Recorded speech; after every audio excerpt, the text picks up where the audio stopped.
औज़ुबिल्लाहिमिनश्शैतानिर्रजीम बिस्मिल्लाहिर्रहमानिर्रहीम अस्सलामु अलैकुम वरहमतुल्लाहि वबरकातुहू।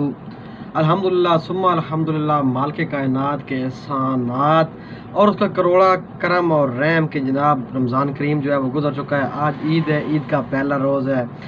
तो एक तमाम दोस्त देखने वाले सुनने वाले जितने भी यहाँ पे मुझे देख रहे हैं उनको ईद उल फितर बहुत बहुत मुबारक हो जनाब। और इंशाल्लाह उम्मीद करता हूँ मुल्क पाकिस्तान में तमाम बस से लोग, तमाम बस से जो पाकिस्तानी हैं वो ईद की खुशियाँ भरपूर तरीके से मना रहे होंगे। रवायती तरीका तो इस वक्त नहीं है, क्योंकि जो लॉकडाउन से मुतासर अफराद हैं, जो बेचारे बेरोज़गार थे, जिनका रोज़गार ख़त्म हो चुका, जिनके पास इस वक्त खाने को कुछ नहीं है, उसके बाद ये जो सान्या हुआ है PIA की जो प्रवास गिरी है जनाब, वो जो जहाज़ गिरा है कराची में, उस हवाले से कौम अफसरदा है। लेकिन पाकिस्तानी कौम जिंदा दिल कौम है। ईद की खुशियाँ हम भरपूर तरीके से मना रहे हैं, मनाते रहेंगे।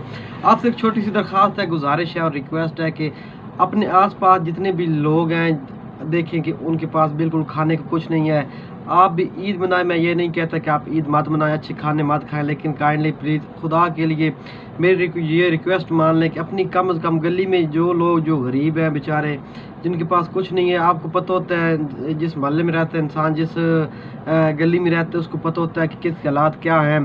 तो जितने भी दोस्त हैं देखने वाले, उनसे गुजारिश है कि अपने आसपास अपने पड़ोस में जहाँ कहीं भी है जनाब, तो वहाँ जो बेचारे लोग हैं जिनके पास खाने को कुछ नहीं है, जिनके पास जनाब जो है वो पहनने को कुछ नहीं, उनकी हेल्प कीजिए, ज़रूर कीजिए। ये एक छोटी सी गुजारिश थी, इन्फॉर्मेटिव वीडियो नहीं थी, आज कोई और टॉपिक भी नहीं था। एक तो आपको ईद मुबारक देनी थी, दूसरी जनाब ये आपसे गुजारिश करने की थी कि प्लीज़ काइंडली जितने भी बेचारे जिन तक आप रिसाई कार से, ज़रूरी नहीं कि आप एक बंदे को 10,000 20,000 50,000 दें, जितनी आपकी इस्तात है, जितनी आपकी हिम्मत है, जितना आप कर सकते हैं वो कीजिए जनाब। तो बहुत शुक्रिया आपका। अस्सलामु अलैकुम।